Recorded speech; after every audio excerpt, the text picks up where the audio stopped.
2 या 3 सोमवार में ज्यादा हमको नहीं कर। प्रदोष काल के समय पर वट वृक्ष के नीचे दिया लगाया जाता है। वट वृक्ष के नीचे लौंग का मात्र भोग रख दिया जाता है। लौंग मात्र, अगर वट वृक्ष के नीचे दिया लगाकर एक लौंग का जल या लौंग भगवान वटकेश्वर महादेव के नाम से भी अगर शिव को समर्पित करी है तो ये निश्चित है कि कर्जा कितना भी भारी होगा वो कर्जा चूकेगा जरूर, और कहीं ना कहीं से लक्ष्मी की व्यवस्था देवाधिदेव महादेव करें। जो शंकर जी के मंदिर में सोमवार को जल चढ़ाने आए, उसका जो पात्र जल चढ़ाकर जब वो घर लेकर जाए, उसके पीछे पीछे, पात्र के पीछे पीछे तू जाना और उसके घर में लक्ष्मी का भंडार भरकर आए।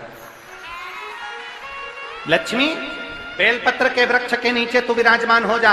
उस बेलपत्र के वृक्ष के नीचे जो बुआरी लगाए, सेवा करे, चाकरी करे, एक बेटी को जैसे बड़ा करते हैं वैसे बेलपत्री के वृक्ष को जो बड़ा करे, बेलपत्री के वृक्ष का जो पालन करे, पोषण करे, उसकी संभाल करे, उस बेलपत्री के वृक्ष को जैसे जैसे वो उन्नति करे वैसे वैसे उसके घर में समृद्धि बढ़ते जाए, उसके घर में वैभव बढ़ते जाए। ये शंकर भगवान माता लक्ष्मी से करे। कोई आपका कोई एग्जाम आप देने के लिए बैठ रहे हैं, कोई विशेष परीक्षा है आपकी और आप चाहते हो कि मुझे इसमें पास होना चाहिए, आप चाहते हो कि इस परीक्षा में मैं पास हो जाऊं और बहुत जरूरी है मेरा पास होना, मैं बहुत बार दे चुका हूं, बहुत बार दे चुकी हूं, तो प्रयास करना एग्जाम के पहले कोई सोमवार पड़े, त्रिपुरा सुंदरी माता का नाम लेकर उत्तर की ओर मुख कर कर गन्ने का रस, शुगर का रस, गन्ने का रस, एक का रस लेकर दोनों हाथों में कलश में भरकर नाम और गोत्र आपका बोलकर मन की कामना कर कर, जैसे कांवड़ शिव जी को चढ़ाते हैं दोनों हाथ से, उसी तरह वो गन्ने का रस से शंकर जी का अभिषेक त्रिपुरा सुंदरी के भाव से कर दीजिए महाराज। ऐसा कोई एग्जाम नहीं होगा जिसमें आप पास नहीं हो सकते, निकल ही जाओ, निकल ही जाओ। त्रिपुरा सुंदरी माता का स्मरण, मात्र स्मरण सुख का दे। आए जब कष्ट, बहुत कष्ट का जीवन चल रहा हो, बहुत कष्ट की जिंदगी चल रही हो, ध्यान लगाना, अगर कष्ट का जीवन चल रहा हो, तकलीफ की जिंदगी चल रही हो, 5-7 सोमवार, या तो 5 सोमवार या 7 सोमवार, हाथ में दुर्वा, मान लो ये तुमने दुर्वा ले ली, हाथ में दुर्वा, एक बेलपत्र, और उसी हाथ में अपने घर का भरा हुआ 1 लोटा जल, पहले रखना है दुर्वा, फिर रखना है बेलपत्र, उसके बाद में हाथ में 1 लोटा जल, और दोनों हाथों का स्पर्श करते हुए जो अपना पूजन का कक्ष होता है घर के अंदर का, उस पूजन कक्ष की साक्षी में खड़े होकर अपने कुल देवता, पितृ देवता और अन्य देवताओं का स्मरण करते हुए, बाबा बहुत दुखी हूं, बहुत तकलीफ में हूं, बहुत कष्ट में हूं, मेरा परिवार आज दुख तकलीफ में है, मेरा परिवार आज कष्ट में है, दुख में है, कष्ट में है। बाबा को अपने मन का भाव कहते हुए, हृदय से प्रार्थना करते हुए अपने घर के मंदिर से निकल कर फिर उस जल को लेकर शिवालय तक जाओ और दक्षिण की ओर खड़े होकर उत्तर की ओर मुख कर कर जल समर्पित करो। बेलपत्र और दुर्वा दोनों को अशोक सुंदरी वाली जगह पर चढ़ा दीजिए। अशोक सुंदरी की जगह तो सबको मालूम है ना, अशोक सुंदरी वाली जगह पर उस बेलपत्र और दुर्वा को समर्पित कर दो। चढ़ा हुआ थोड़ा सा जल लेकर आओ, घर के दरवाजे पर उसका छींटा दे दो, लेपन कर दो, और बाबा से 5 सोमवार नियम से आप दुर्वा, बेलपत्र और जल का प्रयोग अगर करोगे, 5 सोमवार पूर्ण होंगे, जो तुम्हारा दुख है वो समाप्त जरूर होगा। शिव पुराण कह रही है, इसमें 3 चीजों का स्मरण करें।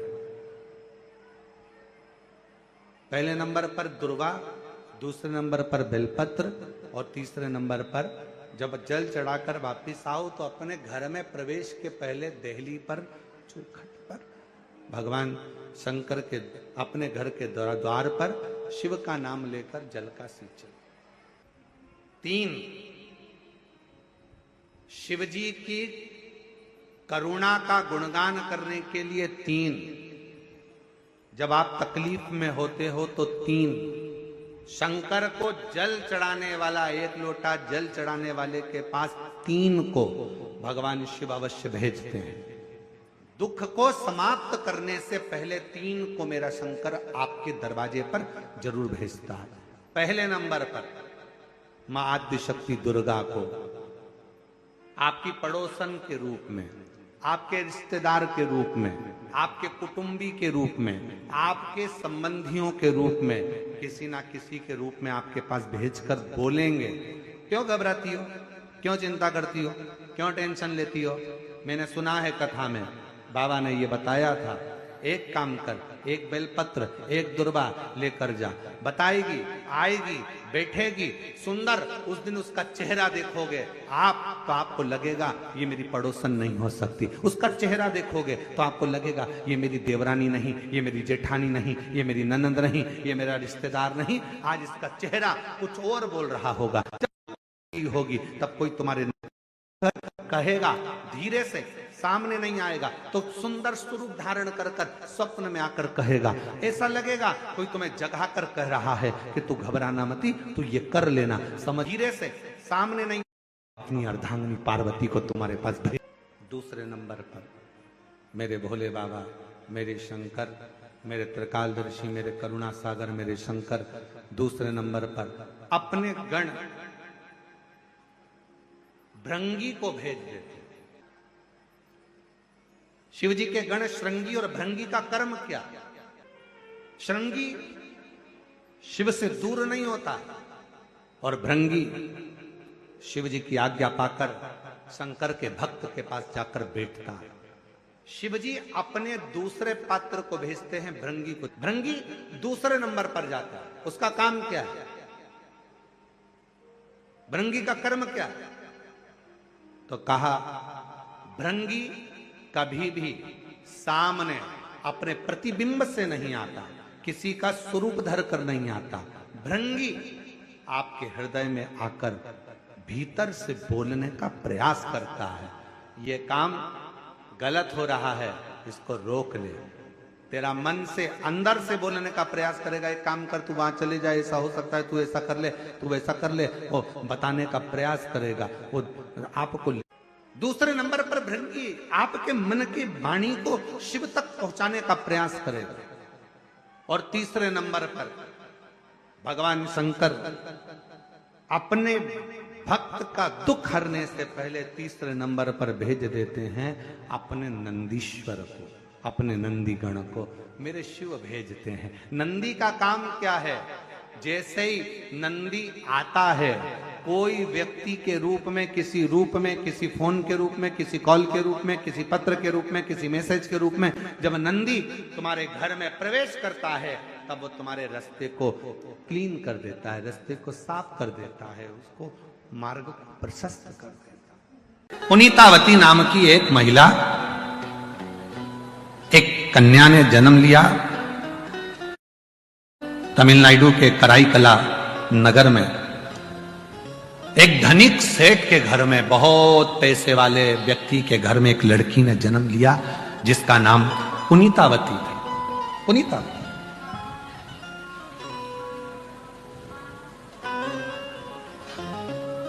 सेठ जी प्रतिदिन संध्या होते से ही प्रदोष काल में शंकर भगवान का अभिषेक पूजन करते थे। प्रतिदिन नियम था उनका। प्रदोष काल हुआ, शिव को याद किया। हम आपसे भी कहते हैं, प्रतिदिन जब सूर्य डूब रहा हो,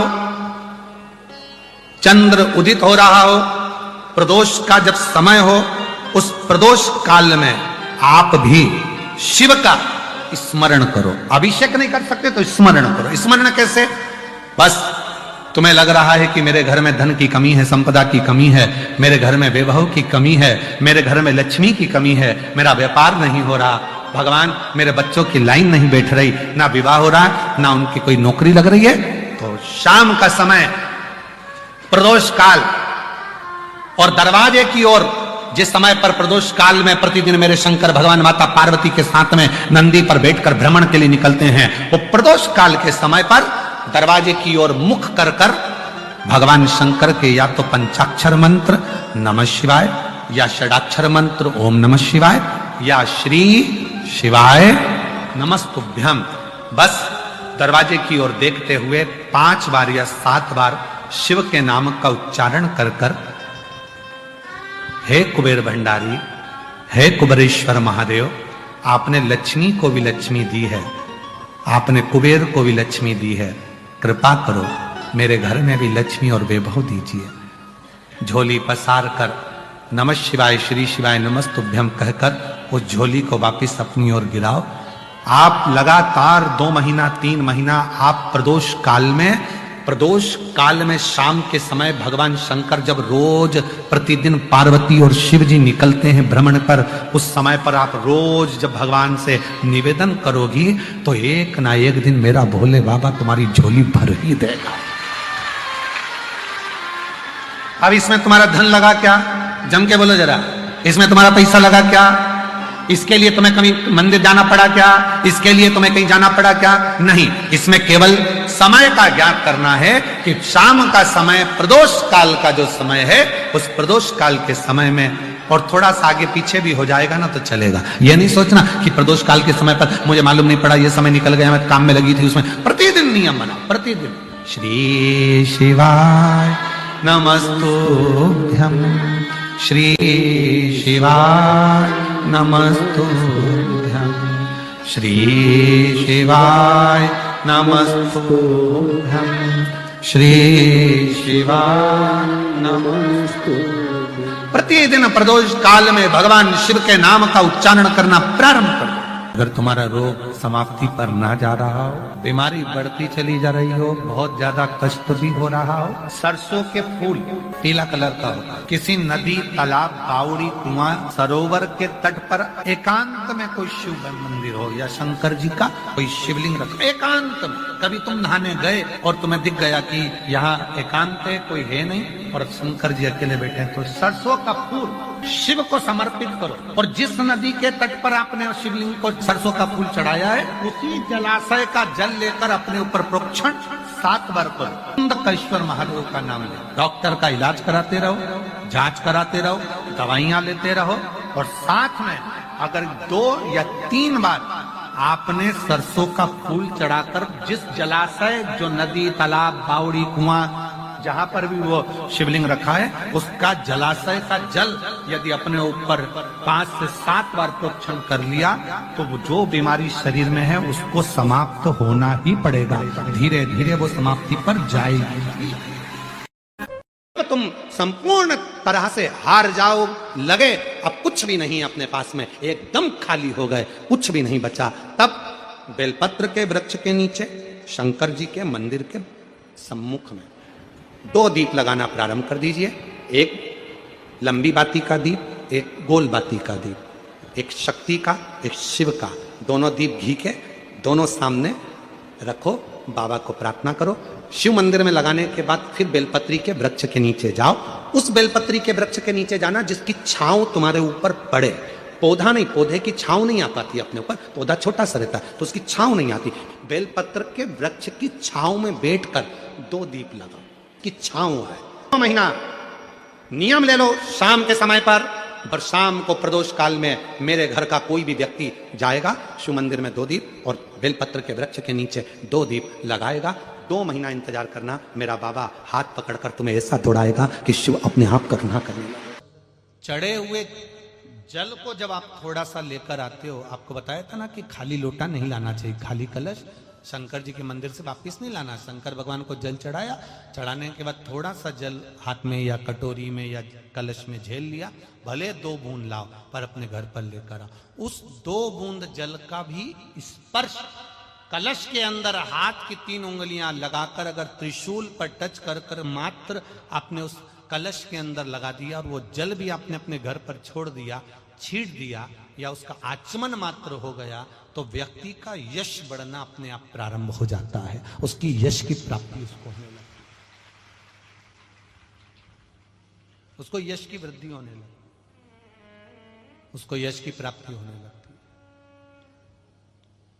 है। जिसको अपना गोत्र का स्मरण नहीं होता, तो ब्राह्मण देवता भी कह देते हैं एक काम करो, शंकर भगवान का नाम ले लो, शिव जी का नाम ले लो, भगवान उमापति का नाम ले लो।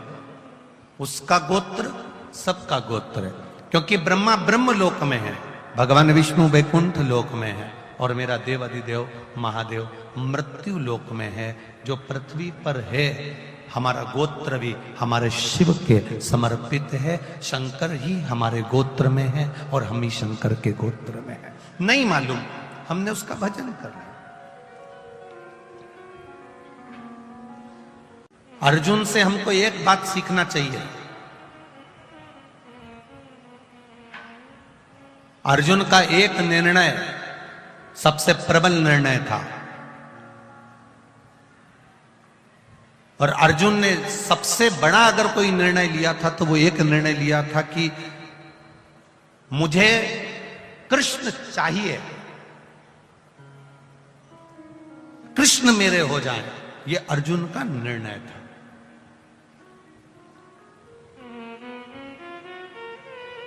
एक प्रबल निर्णय अर्जुन ने ले लिया कि कृष्ण मेरे होना चाहिए, कृष्ण मेरे हो जाएं और कृष्ण मेरे हो रहे हैं। ये अर्जुन ने निर्णय लिया कि मुझे कुछ चाहिए तो कृष्ण चाहिए। बस अर्जुन ने एक निर्णय लिया था कि मुझे कृष्ण चाहिए, और भगवान कृष्ण अर्जुन के हो गए थे। फिर अर्जुन ने कोई निर्णय नहीं लिया, बाकी के निर्णय भगवान कृष्ण ने लिए। अर्जुन चुप बैठे। फिर अर्जुन ने कोई निर्णय नहीं लिया, जितने निर्णय लिए वो भगवान कृष्ण ने लिए। अर्जुन ने एक निर्णय ले लिया था कि मुझे कृष्ण चाहिए, और एक निर्णय, प्रबल निर्णय आपके पास में अगर आ जाता है तो बाकी के निर्णय आपको नहीं लेना पड़ते, बाकी के निर्णय देवाधिदेव महादेव लेते हैं। आप कृष्ण को चुन लिए, आपने राम को चुन लिया, आपने शिव को चुन लिया, आपने रामायण को चुन लिया, आपने श्रीमद् भागवत को चुन लिया, आपने शिव महापुराण को चुन लिया। आपने एक निर्णय ले लिया कि शिव मेरे हैं।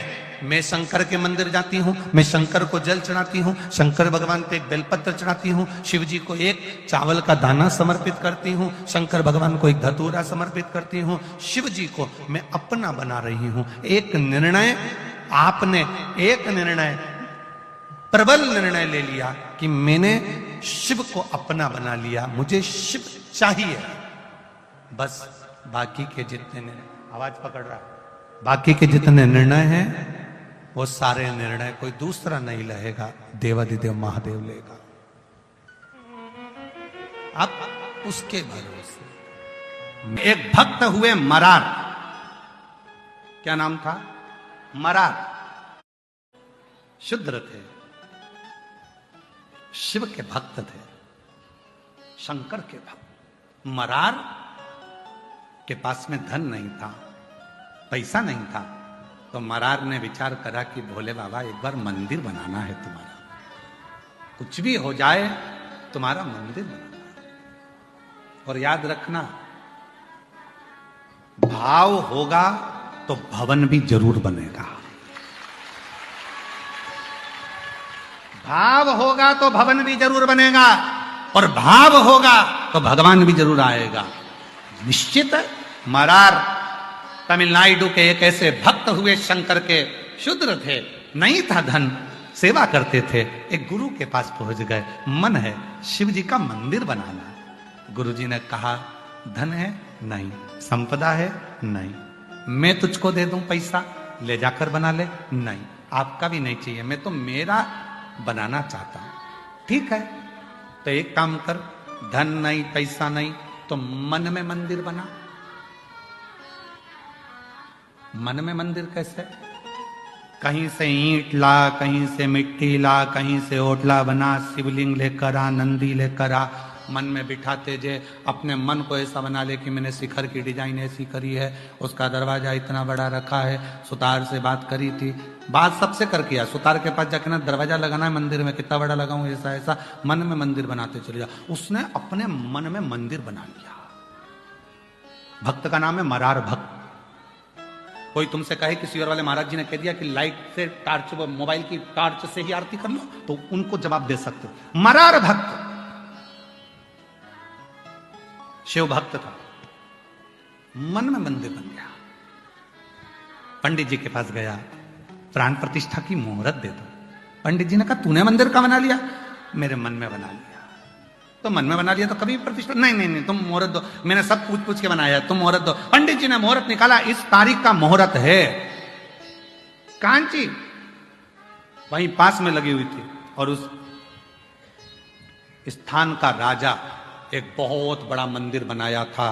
वहां से 100 किलोमीटर की दूरी पर राजा ने मंदिर की प्राण प्रतिष्ठा का मुहूर्त भी वही निकाला जो मरार ने निकाला था। मरार राजा शिव का इतना बड़ा भक्त था कि हवन यज्ञ से शंकर जी को प्रसन्न कर लेता था। आज शिव जी के पास में उसने भी मुहूर्त निकाला और प्राण प्रतिष्ठा दोनों जगह चालू हो गई। राजा प्राण प्रतिष्ठा कर रहा है, बड़े बड़े विद्वानों को बुलाकर, बड़े बड़े यज्ञ कराकर, अनुष्ठान कराकर, सब दान कर कर प्राण प्रतिष्ठा चल रही थी। और मरार बैठ गया था, आज का मुहूर्त है, इतनी वजह से यज्ञ चालू हो गया है, ब्राह्मण हवन करा रहे हैं, मेरा भोलेनाथ आकर प्रतिष्ठा में बैठने वाला है, उसके प्राण प्रतिष्ठा होने वाली है। और प्राण प्रतिष्ठा चलती, राजा ने शिव जी को सामने से जाते हुए देखा। राजा कहने लगा, भोले बाबा आज मेरे मंदिर की प्राण प्रतिष्ठा तुम्हें बैठना है? शंकर जी बोले, आज नहीं बैठ सकता, कोई दूसरा मुहूर्त निकाल ले, आज तो मरार के दिल में जाकर बैठना है, उसने जो मंदिर बनाया है, उसने जो हृदय में मंदिर बनाया है। भाव होगा तो भवन बनेगा, और भवन में भगवान तब आता है जब भाव निर्मित हो जाता है। मेरे भक्त के हृदय में जो मंदिर बना है उसकी प्राण प्रतिष्ठा है। कहा वो मरार के दिल में तुम बैठोगे?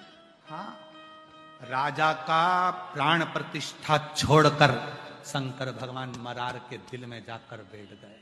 दिल में एक दिन मरार के मन में जाकर बैठ गए तो मरार के मन में आया, अब प्राण प्रतिष्ठा पे भंडारा कराना चाहिए, हलवाई नहीं मिल रहा, भोजन कैसे कराऊं, किसको जिलाऊं?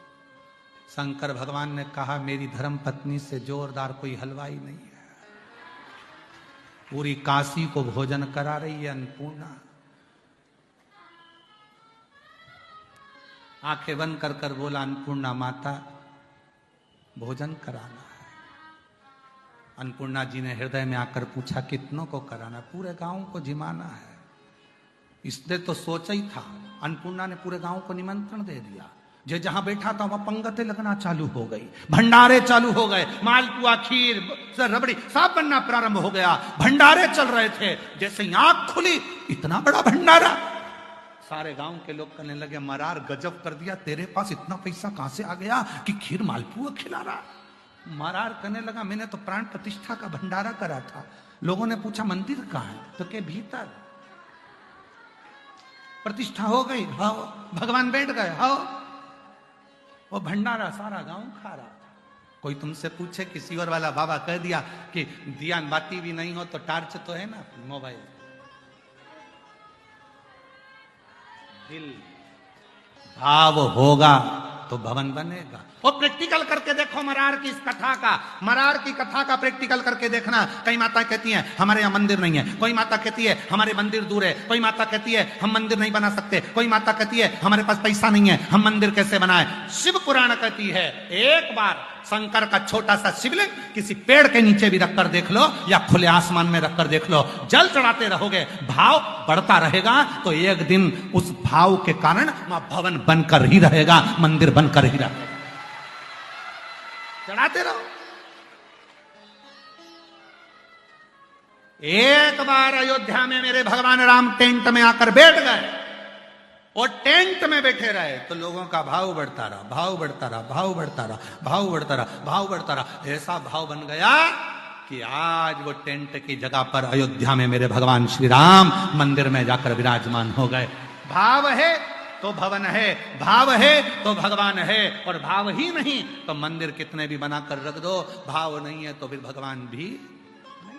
कई कई मंदिर ऐसे हैं बने बहुत बड़े बड़े हैं पर कोई जाता ही नहीं।